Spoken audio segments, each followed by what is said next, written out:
مسلمان جو ہے نا اپنے نبی اکرم صلی اللہ علیہ وسلم کی ولادت باسعادت کی خوشی میں جشن مناتے ہیں اور اس موقع پر مختلف قسم کے جلسے جلوس منعقد کیے جاتے ہیں۔ چنانچہ آپ دیکھتے ہیں کہ اس سال بھی ربیع الاول کے اس مبارک مہینے کے اندر پورے ملک کے اندر آپ دیکھتے ہیں کہ اس قسم کی سرگرمیاں انجام دی گئی ہیں اور ہر سال یہ ہوتا رہا ہے، لیکن کبھی بھی اس قسم سے جو یو پی کی جو صورتحال اس وقت ہمارے سامنے نظر آتی ہے، ایسی کوئی صورتحال آپ کو کبھی بھی ملک کی آزادی کے بعد تک آپ تک نظر نہیں آئی ہے۔ اور یہ جو تنازع شروع ہوا ہے، بڑے تعجب کی بات یہ ہے کہ کانپور کی ایک تنگ گلی میں چند نوجوان ایک پوسٹر لگاتے ہیں، ایک بینر لگاتے ہیں جس پر لکھا ہوا تھا کہ آئی لو محمد صلی اللہ علیہ وسلم۔ اب آپ بتائیے کہ ایک چھوٹے سے محلے کے اندر، ایک تنگ گلی کے اندر چند نوجوان مل کر اگر پوسٹر لگاتے ہیں تو اس پر آپ دیکھتے ہیں کہ وہاں جو فرقہ پرست گروپ تھا اس نے جو ہے نا اس پوسٹر کو نکال دیا، اور پھر بعض گوشوں سے یہ کہا جا رہا ہے کہ انتظامیہ کی جانب سے کہا گیا کہ یہ جو جگہ پر پوسٹر لگایا گیا یہ ممنوع جگہ تھی، وہاں پر پوسٹر نہیں لگایا جا سکتا تھا۔ تو میں سمجھتا ہوں کہ مسئلے کو بالکل آسانی کے ساتھ حل کیا جا سکتا تھا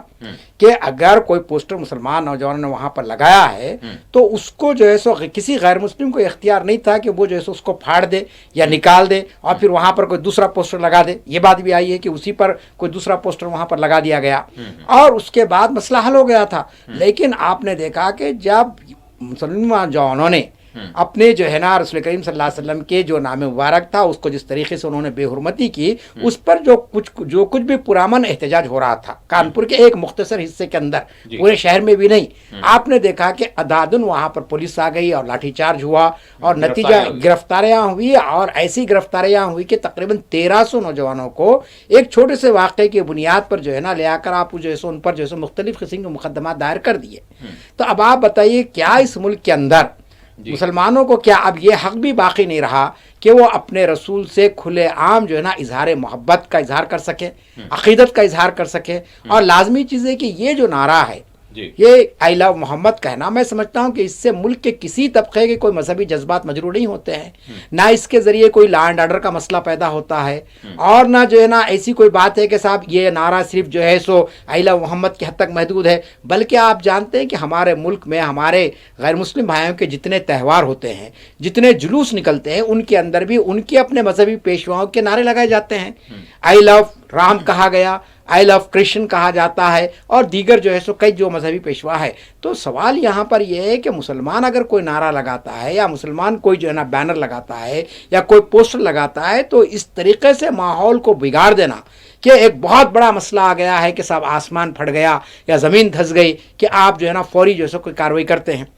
اب اس کے بعد ہوا ہے کہ صاحب جب کانپور میں یہ صورتحال پیدا ہوئی اور یو پی کے مختلف شہروں میں یہ صورتحال پیدا ہوئی تو لازمی چیز ہے کہ بریلی جو ایک بہرحال ایک جو ہے سا مذہبی حیثیت ایک مقام رکھتا ہے، اور جہاں آپ جانتے ہیں کہ ہمارے اہل سنت کے بہت بڑے امام جو گزرے ہیں کہ علامہ رضا احمد خان صاحب رحمۃ اللہ علیہ کے جو ہے نا وہاں پہ جانشین ہیں، تو انہوں نے ایک اپنی مذہبی ذمہ داری محسوس کرتے ہوئے ایک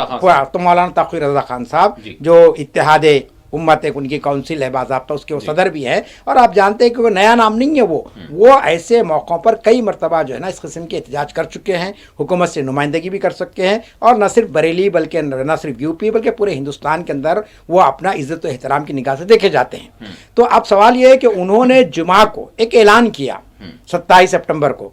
انہوں نے کہا کہ بھئی ہم ایک پرامن احتجاج کریں گے، بریلی کا جو کالج کا جو گراؤنڈ ہے، اسلامیہ کالج وہاں پر ہے شاید، تو وہاں پر انہوں نے لوگوں سے کہا کہ بھئی آپ پرامن طور پر جمع ہو اور ہم ڈی ایم سے نمائندگی کریں گے۔ انہوں نے جو کچھ کہا سوشل میڈیا پہ ان کی تقریر باضابطہ موجود ہے، انہوں نے کہا کہ ہم صدر جمہوریہ کو یادداشت دینے والے ہیں اور ڈی ایم کے ذریعے سے یادداشت دی جائے گی، اور لازمی چیز ہے کہ یہ اختیار تو ہر ایک کو حاصل ہے۔ انہوں نے یہ نہیں کہا کہ بھائی نوجوانوں سے کہ وہ ہتھیاروں کے ساتھ آئے، وہ اپنے ہاتھ میں پتھر لے کر آئے یا پھر وہاں پر کوئی اشتعال انگیزی کا مظاہرہ کرے، بلکہ انہوں نے لوگوں کو جمع کرنے کی دعوت دی، اس حیثیت سے دی ہے کہ بھئی آپ پرامن طور پر آئے اور ہمارا یہ شہری حق ہے، دستوری حق ہے کہ آپ احتجاج کریں کسی مسئلے پر۔ لازمی چیز ہے کہ اگر کوئی گروہ ہمارے رسول کی شان میں گستاخی کرتا ہے، ان کے تعلق سے جو ہے سو نازیبہ الفاظ کو استعمال کیا جاتا ہے، تو لازمی چیز ہے کہ مسلمان خاموش نہیں بیٹھ سکتے ہیں۔ اور عام حالات میں بھی آپ دیکھیں گے کہ مسلمانوں کا جو قرآن سے جو تعلق ہے اور رسول کریم صلی اللہ علیہ وسلم کی ذات گرامی سے تعلق ہے وہ بالکل غیر معمولی ہے، اور پوری دنیا اس کو تسلیم کرتی ہے۔ اور یہ معاملہ آج کا نہیں ہے، 15 صدیوں سے چلتا آ رہا ہے کہ طلوع اسلام سے لے کر آج تک کی اگر آپ تاریخ کو پڑھیں گے تو مسلمان اہل ایمان ہمیشہ اپنے رسول سے والہانہ محبت کا اظہار کرتے رہے ہیں، اور اس پر کبھی کوئی پابندی کہیں پر بھی عائد نہیں ہوئی، ہندوستان کے اندر بھی۔ چنانچہ آپ جانتے ہیں کہ مولانا توقیر رضا خان صاحب نے ایک اعلان کیا۔ اب پولیس کا کام یہ تھا کہ وہاں پر جو لوگ جمع ہو رہے تھے وہاں جو ہے نا نظم و نسق کو برقرار رکھنے کے لیے بہرحال جو ہے نا پوری طریقے سے بندوبست کیا جاتا، اور اگر کوئی شرپسندی وہاں پر ہوتی تو لازمی چیزیں اس کے خلاف کارروائی کی جا سکتی تھی، لیکن انہوں نے کیا کیا کہ خود مولانا کو نظر بند کر دیا گھر میں۔ یہ خود سب سے بڑا غلط اقدام تھا، اور اس کا رد عمل آتا لازمی چیز ہے کہ بھئی اگر جو ہے نا وہ جو ہے سو اپیل کرنے کے لیے آئے اور ان کو جو ہے سو پابند کر دیا جائے کہ آپ یہاں نہیں رہیں گے، تو لازمی چیز ہے کہ یہ صورتحال پیدا ہوتی ہے۔ اور پھر اس کے بعد جب لوگوں کو معلوم ہے نماز جمعہ پڑھ کے جو لوگ نکلے وہاں پر، تو ایک پرامن احتجاج وہاں پر ہو رہا ہے۔ اب وہی پرانی کہانی دہرائی گئی، کہا گیا کہ صاحب آپ پتھر آئے وہاں پر، تو اب پتھر کون مارے یہ سوال ہے۔ پولیس پر پتھر برسائے گئے اور جو ہے نا وہاں پر کچھ اور بھی قسم کے نعرے لگائے گئے۔ اب اس کے بعد آپ دیکھیے کہ کس قسم کے یعنی انتقامی کارروائی شروع ہوئی ہے کہ پورے بریلی میں جو ہے نا ایک دہشت کا ماحول آپ نے پیدا کر دیا، اور کتنے نوجوان اس کو ہم کاؤنٹ نہیں کر سکتے ہیں، نہ صرف نوجوان بلکہ علماء کرام کو، مختلف جو ہے سو وہاں کے جو آپ کے جو ہے سو درگاہوں کے جو سجاد نشین ہیں ان لوگوں کو، اور پھر یہ جو خاندان کے تعلق رکھنے والے مولانا تقی رضا خان صاحب کے جو قریبی رشتہ دار ہیں اور ان کے جو احباب ہیں، ان سب کو آپ جو ہے سو لے جا کر جیل میں بند کر دیے ہیں۔ اور انتہا یہ ہے کہ اب مولانا کے گھر کو بھی اور ان کے جو چاہنے والے ان کے مکانات کو بلڈوزر لگا دیا گیا۔ اب آپ بتائیے کہ ساتھی کے جو ہے نفیس صاحب ان کا نام ہے، تو باضابطہ ان کا جو بینکوٹ ہال ہے، ان کا ایک شادی خانہ ہے، اس کو بھی انہوں نے مسمار کر دیا ہے، اور ان کے مکان کو بھی، اور خود مولانا رضا خان صاحب کے بھی مکان کو جو ہے یعنی بلڈوزر لگا دیا گیا ہے۔ تو اب سوال یہاں پر یہ ہے کہ میں صرف ایک مولانا کی بات نہیں کر رہا ہوں، میں یہ کہہ رہا ہوں کہ جتنے مسلمانوں کو آپ نے پکڑا ہے آخر ان کا قصور کیا ہے، اور پھر اس قسم کے سخت قسم کے ان پر جو دفعات لگا دیے گئے، جو دفعات کسی دہشت گردی میں ملوث ہونے والوں کے لیے یا ملک سے غداری کرنے والوں کے لیے جو دفعات لگائے جاتے ہیں، اس قسم کے آپ جو سنگین الزامات لگا کر ان لوگوں کو جیلوں میں بند کر دیے ہیں، اور پھر اس کے ساتھ ساتھ آپ نے ان کے مکانوں کو منہدم کر دیا۔ اب یہ پرانی بات تو نہیں ہے، بالکل نئی بات ہے کہ سپریم کورٹ نے بہت واضح انداز میں رولنگ دی ہے، حکم جاری کیا باضابطہ کہ صاحب کوئی اگر مجرم بھی ہے، کسی نے اگر قتل بھی کیا ہے، تو اس کے مکان کو اس وقت تک جو ہے سو مسمار نہیں کیا سکتا، منہدم نہیں کیا سکتا، جب تک کہ پورا قانونی طریقہ اختیار نہ کیا جائے۔ تو لازمی چیز ہے کہ آپ کوئی قانونی طریقہ اختیار نہیں کیے، ایک جرم اگر ہوا ہے، اگر کسی نے، اگر ہم یہ تصور کر لیں اگرچہ کی حقیقت نہیں ہے، اگر کوئی پتھر آئے ہیں، آپ کہہ رہے ہیں کہ صاحب ہم نے ویڈیوگرافی لی ہے، ٹھیک ہے، آپ ان پر پتھر مارنے کا جو یعنی جو دفعہ ہو سکتا ہے وہ آپ لگائیے، وہ سزا ان کو دیجئے جو معمولی نوعیت کی ہو سکتی ہے۔ بھائی ٹرافک کو ڈسٹربنس کیا آپ نے، آپ لگائیے قانون، جو ہے سو ایک قانون ہے ہمارے پاس 120 کا کہ بھئی آپ نے جو ہے نا لوگوں کو آنے جانے کے لیے تکلیف ہو گئی، آپ نے جلوس نکالا، تو ایسے چھوٹے موٹے دفعات لگائے جا سکتے تھے، لیکن آپ نے سنگین دفعات لگائے ہیں۔ اس کے معنی یہ ہے، آپ یہ پیغام دینا چاہتے ہیں یو پی کے چیف منسٹر صاحب کہ اگر کہیں پر بھی مسلمان اگر پرامن احتجاج بھی کریں گے تو ان کے خلاف میں اس قسم کی خطرناک کارروائی ہوگی۔ اور افسوسناک بات یہ ہے کہ ریاست کے سربراہ کا جو لب و لہجہ رہا، 2 دن کے 4 دن کا جو تقریر کی ہے، انہوں نے یہ کہا کہ صاحب یو پی کے اندر ملا بیٹھا ہوا ہے، اس کو نہیں معلوم کہ یو پی میں کس کی حکومت ہے، اور پھر ہم جو ہے نا ایسے لوگوں کو راز جو جہنم کا ٹکٹ دے دیں گے۔ اب آپ بتائیے کہ آپ دستور کا حلف لیے ہیں اور آپ نے یہ قسم کھائی ہے کہ ہماری ریاست میں کوئی طبقہ کسی مذہب کا ماننے والا ہو، اس کی جان، اس کی مال، اس کی عزت و آبرو کی حفاظت کرنا آپ کی ذمہ داری ہے، حکومت کی ذمہ داری۔ آپ نے حلف لیا ہے باضابطہ۔ آپ جب یہ کہتے ہیں کہ بھائی دستور کے مطابق قانون کی حکمرانی کو نافذ کروں گا، تو اس کے معنی کیا ہو گئے؟ اس کے معنی یہ ہوگا کہ سب کے ساتھ آپ کا جو ہے نا آپ مساویانہ سلوک آپ کو کرنا ہے۔ لیکن افسوسناک بات یہ کہ چیف منسٹر نے جو لہجہ اختیار کیا، ایسا محسوس ہوا مجھے تو کہ یہ کوئی چیف منسٹر نہیں ہے، یہ کوئی بڑا عہدے پہ یعنی منصب پر فائز شخصیت نہیں ہے، بلکہ یہ کوئی گلی کا لیڈر ہے جو اس قسم کی گفتگو کر رہا ہے، تو آپ جانتے ہیں کہ یہ بھڑکایا گیا باضابطہ، یہ جو ہے نا لوگوں میں اشتعال پیدا کیا گیا کہ وہ جو ہے سڑکوں پر نکلے اور اس طریقے سے وہاں پر حالات میں نے خطرناک بن جائے، اس کے بعد اس کی سزا بہرحال مسلمانوں کو دی گئی ہے۔ تو ہمارا ماننا یہ ہے کہ اگر آپ کو یہ نعرہ اتنا ناپسند ہے تو پھر ضروری یہ ہے کہ جتنے نعرے لگائے جاتے ہیں اس ملک کے اندر ان سارے نعروں پر پابندی لگا دی جائے،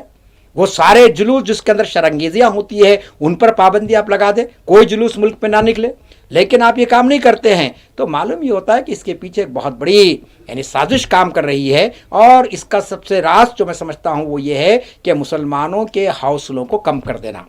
اب آپ کو جواب یہ ملے گا ڈاکٹر صاحب، میں چونکہ جس طرح کا موقف سامنے آتا ہے، جو کارروائیاں ہو رہی ہیں، جن کارروائیوں کو بلڈوزر کی کارروائیاں کہا جا رہا ہے، جی، تو اس میں سرے سے آپ کو یہ اس بات کا جو ہے انکار اور رد ملے گا اگر آپ اس کو جوڑیں گے، یعنی ان معاملات کے حوالے سے یا اقلیتوں کے حوالے سے، مسلمانوں کے حوالے سے، کمیونٹی کے حوالے سے، یا پھر کسی ایک خاص موقع پر کوئی احتجاج کرنے کی وجہ سے یہ کارروائی کی جا رہی ہے، ایسا نہیں کہا جاتا، بلکہ سیدھے سیدھے عدالت میں جو بات جاتی ہے اس میں وہ کیس بالکل اس کی نوعیت منفرد ہوتی ہے، مختلف ہوتی ہے۔ اس میں یہ ہے کہ یہ اویدھ جو ہے کوئی نہ کوئی غیر قانونی جو ہے طریقے سے تجاوزات ہو سکتے ہیں، یہ تجاوزات ہوں گے، کچھ نہ کچھ ہوں گے، بالکل اس کو الگ طرح کا جو ہے کیس پیش کیا جاتا ہے اور اس سے اس کو جوڑا نہیں جاتا، جبکہ جیسے آپ بات کر رہے ہیں یا پھر کوئی اور اس حوالے سے سوال کر رہا ہے کہ کسی نے احتجاج کیا، آپ نے اس کا مکان توڑ دیا، آپ نے اس کی جو ہے زمین کو جو ہے مسمار کر دیا، آپ نے بلڈوزر چلا دیا اس کی دکان پر، تو اس کو بالکل علیحدہ کر دیا جا رہا ہے۔ تو آپ اس حوالے سے کیا کہیں گے؟ اور دوسری بات یہ ہے کہ اب جیسے آپ نے کہا کہ کس طرح سے ایک ذمہ دار عہدے پر، ایک باوقار عہدے پر رہنے کے باوجود اس طرح کے بیانات دیے جا رہے ہیں، تو بیانات تو یہ دیے جا رہے ہیں کہ بھائی جو نظام کو، جو سارے سسٹم کو ہائی جیک کرنا چاہتے ہیں، ہم ان کو بخشیں گے نہیں، ہم ان کو جو ہے برداشت نہیں کریں گے، جو حالات کو خراب کرنا چاہتے ہیں۔ وہاں سے یہ الزام لگ رہا ہے کہ حالات کو خراب کرنے والے چند عناصر ہیں جو حالات کو خراب کر رہے ہیں، جو سازش رچ رہے ہیں، جو ڈیموگرافی کے حوالے سے سازش کا حصہ ہیں، بہت ساری چیزیں ہیں۔ تو اس کا جواب کیا ہے میں جاننا چاہوں گا۔ آپ دیکھ رہے ہیں کہ کبھی مدھیہ پردیش میں، کبھی اتراکھنڈ میں، کبھی اتر پردیش میں، کبھی بہار، گجرات میں اس طرح کے واقعات چل رہے ہیں، اور صرف ٹھیک ہے بیانات آ رہے ہیں، اس کا جو ہے رد کیا جا رہا ہے، اس کی مخالفت کی جا رہی ہے، عدالتوں سے رجوع ہو رہے ہیں، لیکن اس سے ہٹ کر میں آپ سے جاننا چاہوں گا کہ کیا آپ کے پاس لاہ عمل ہے، کیا پلان ہے سبھی کے پاس کہ اس طرح کے جو معاملات چل رہے ہیں اس کا کوئی ایک سدجواب ہو سکے، جواب دیا جا سکے؟ آپ کو تو جواب مل رہا ہے، سیدھا قانونی کارروائی ہو رہی ہے۔ آپ کے پہلا سوال یہ تھا کہ بھئی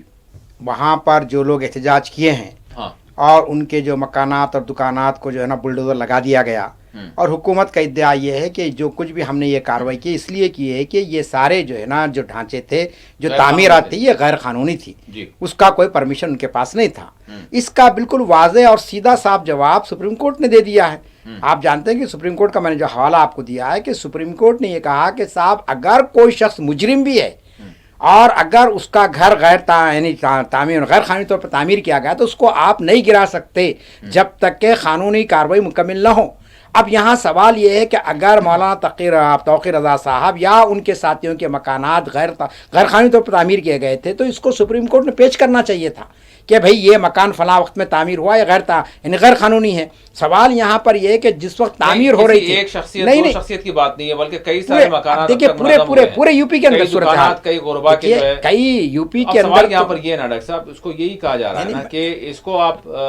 کچھ اختیارات ہیں، بلدیہ کے بھی اختیارات ہیں، وہ اس کا استعمال کرتی ہے۔ 2 دن پہلے جو ہے انٹیمیشن دے دیا جاتا ہے، نوٹس دے دی جاتی ہے، اس کے بعد کارروائی کر دی جاتی ہے۔ نہیں، ایسی کوئی نوٹس یہاں پر کوئی ایسی نوٹس نہیں دی گئی ہے۔ میں بار بار آپ کو یہی بتانا چاہ رہا ہوں کہ دیکھیے اگر سپریم کورٹ کی رولنگ نہیں آتی تو ہم ٹھیک ہے بھئی واویلا کر کے خاموش بیٹھ جاتے، لیکن سپریم کورٹ کی رولنگ آ چکی ہے کہ بھئی آپ جو ہے نا کوئی غیر قانونی، یہ استعمال کیا گیا کہ اگر کوئی عمارت غیر قانونی بھی ہے تو آپ اس کو اس طریقے سے اچانک نہیں ڈھا سکتے ہیں۔ اور آپ کو معلوم ہے کہ ابھی گزشتہ جمعہ کو ہمارے چیف جسٹس آف انڈیا جو ہیں جسٹس گوائی، انہوں نے جو ہے نا مراکش کے اندر ایک لیکچر دیا ہے